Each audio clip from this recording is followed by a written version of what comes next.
Hello and welcome to this tutorial for the board game Opera. It's from my country, the Netherlands, and I like it. It has some interesting playing mechanics. It's not a short game though, but I don't mind that one bit. And here's how it goes. You are going to play 9 rounds. Then, whoever has the most points wins the game. You can get some points during the game, and then there's a point scoring after round 3, round 6, and round 9. I'll get to that later. One round is doing 2 things. Everybody puts money in their bank account, and then one by one, all players get turns to do things. That's it. Money in the bank and get your turns. So, let's start with the first thing. Putting money into your account. What do you do that for? When it's your turn, or another player's turn, you have the opportunity to hire one of these people. They will do something for you. But if you want to hire them, you have to pay them. And you pay them out of your bank account. So, for example, when it's your turn and you want to hire this guy, it says 3 money, so you go down 3 spaces in your bank account. The money from here is to pay these people here. And now I'll explain how you put money in the bank. Again, that's the first thing you do each round. You've got your money hidden behind your screen. Let's say it's your purse. As you can see, the bank account goes up to 10 money. I'm here at space 3. So I already have 3 money in my bank account. I didn't use that in the previous round. So, naturally, I can put a maximum of 7 money in the bank account. It's no use spending more money because it only goes up to 10. So, I take some money from my hidden screen. All the players do the same. And then we all together hold out our hands and reveal how much money we are going to put in the bank account. We start with the player who is the highest up. That's not me, that's this one. This player spent 5 money.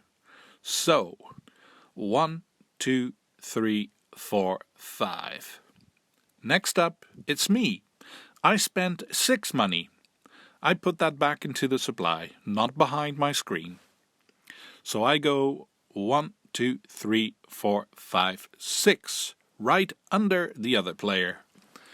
And last we have this player in space 2. That player spent 8 money, going all the way up to 10. But this player is already there, so we'll just put this one next to it.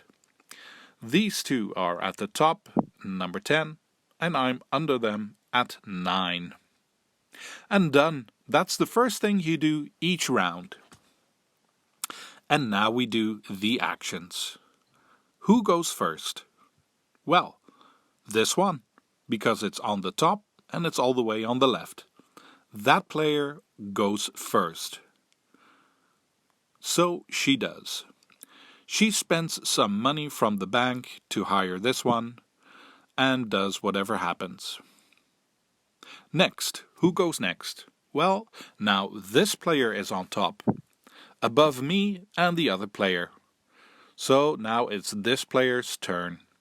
He spends money to hire one of these people and does whatever gets done. And now it's my turn. I hire someone. I go down because I'm spending money from my bank account. I hire this person and do my thing. We have all had a turn. Is the round over? No, not necessarily. This player is on top, so now if this player wants to do more, that's possible.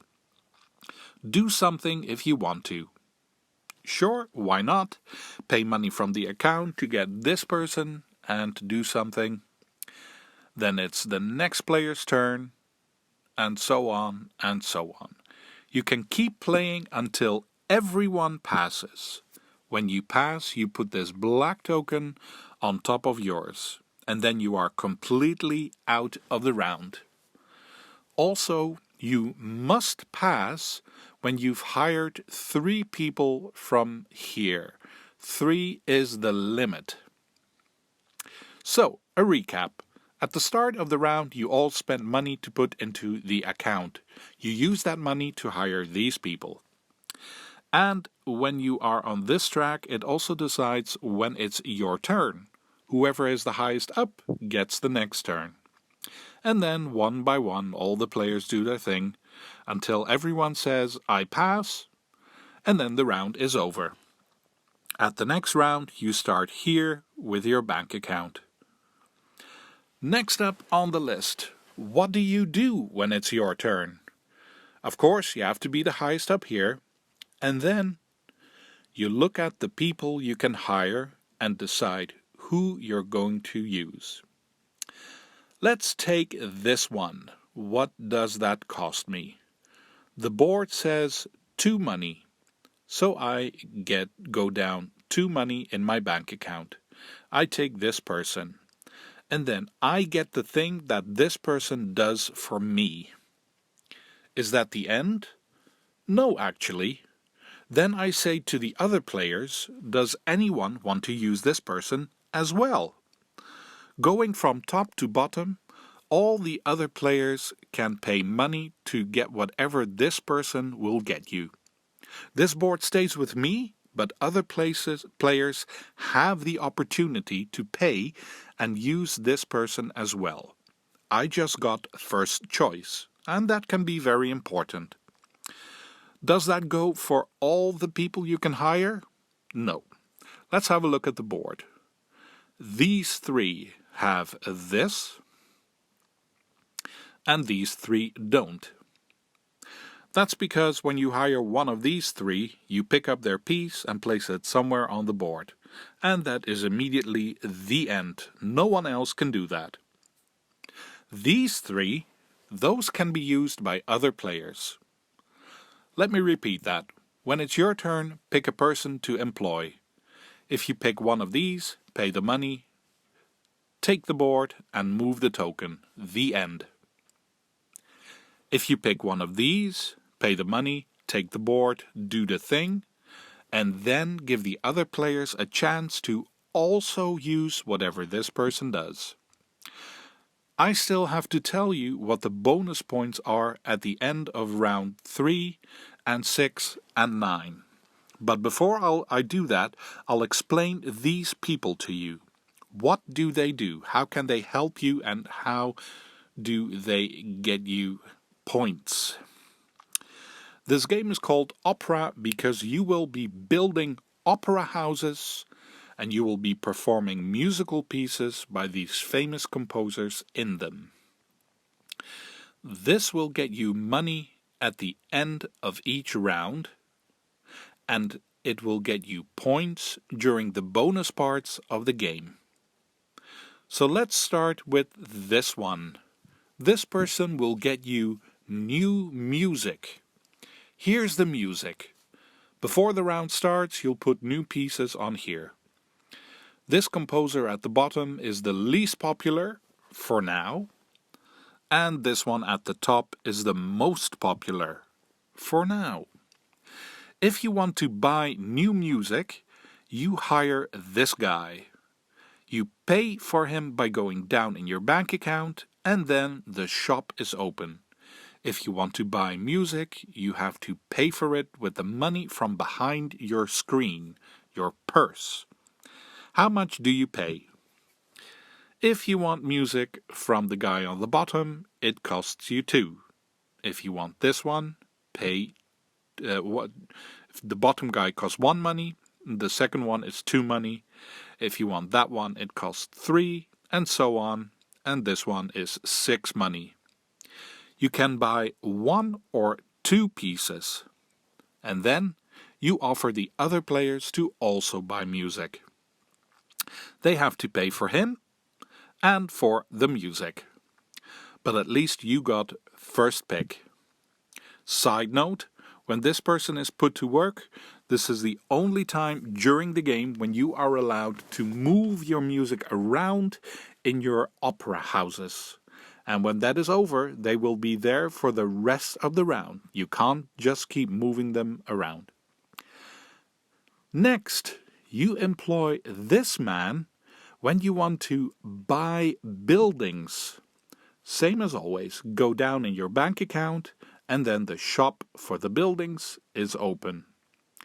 First these, later these will be available, and toward the end of the game you can also buy these.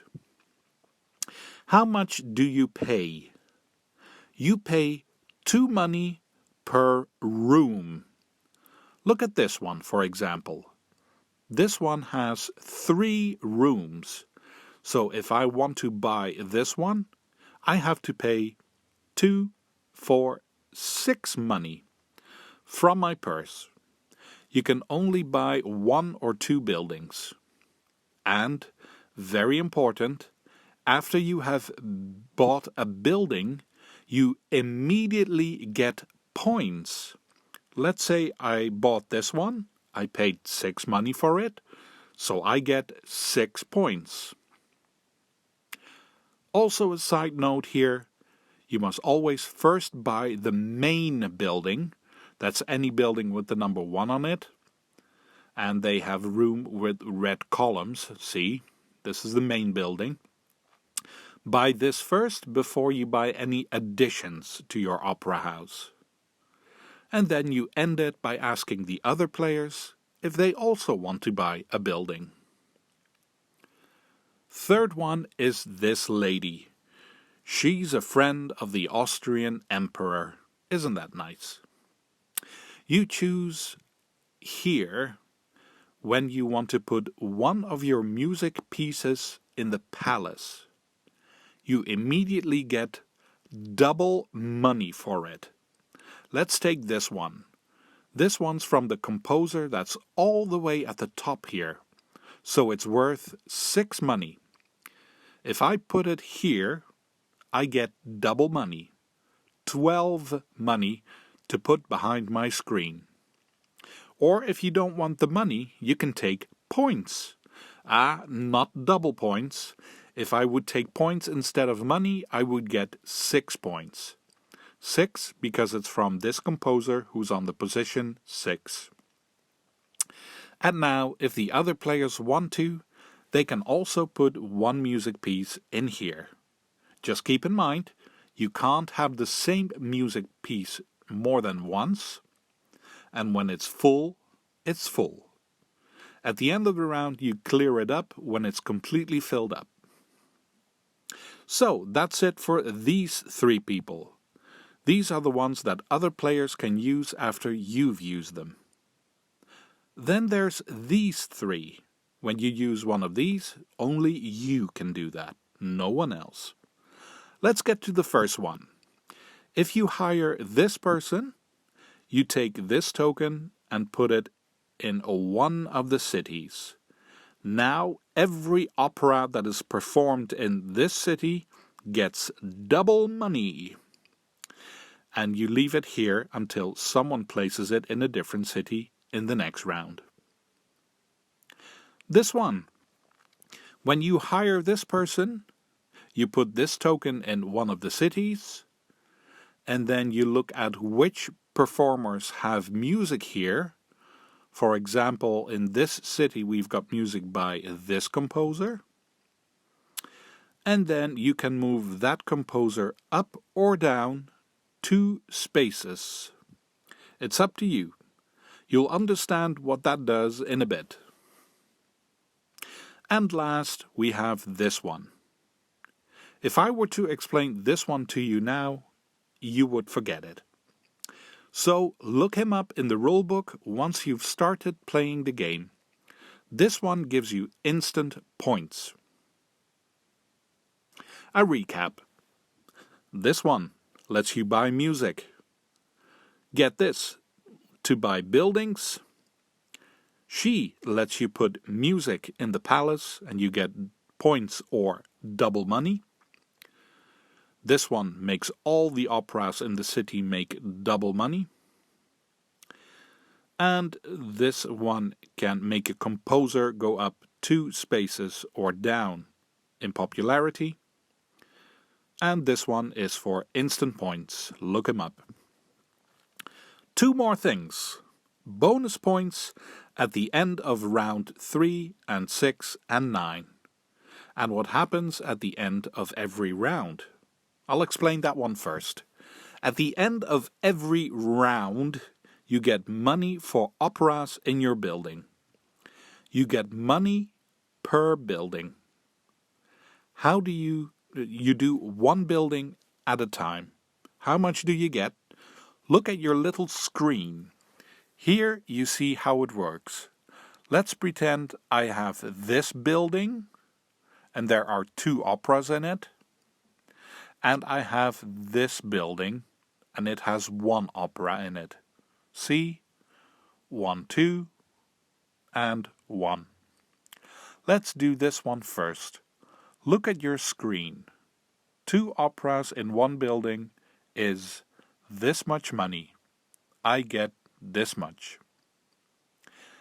And then my other building, 1 opera. Look here. I also get this money as well. That's what you do at the end of every round. There's one more thing. Then, before you go to the next round, look at all the music every player has. Which composer is the most present? Let's pretend everyone has a piece belonging to this guy. Then this guy goes up 1 space. He's more popular. Done. At the end of each round, get money and move the most popular composer up 1 space. And then the last thing.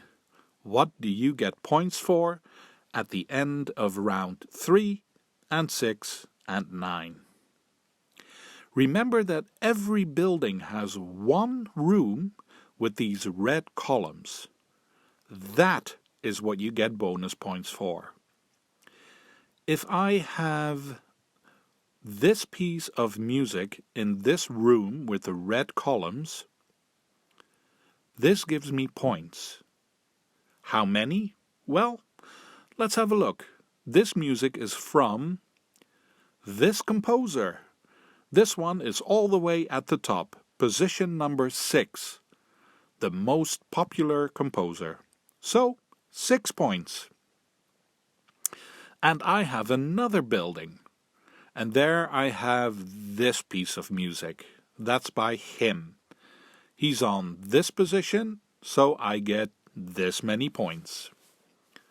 That is the bonus scoring. Get points for each music piece in your room with the red columns. And you get as much points as where the composer is on the popularity track. Hang on. Why are there composers on round 3, 6, and 9? That's because you get even more bonus points. Here, on round 3, you get 1 extra bonus points for every time this composer is in your room with the red columns. Here on round 6, you get 2 bonus points for every time this composer is in a red room. And here on round 9, you get 3 bonus points for that. So, bonus points for music in your red room, and some extra points if it just happens to be one of these guys. They were put here at the start of the game. And we're done. This is opera. Put music in your bank, put money in your bank, spend it to hire one of these people, and then get whatever they can do for you. At the end of each round, get money. At the bonus moments, get points for music in your red rooms. And don't forget to look up what this one does. You'll understand it once you've started the game. I hope you feel like you understand it enough to play it, and enjoy it. Thank you for watching, and see you for the next one.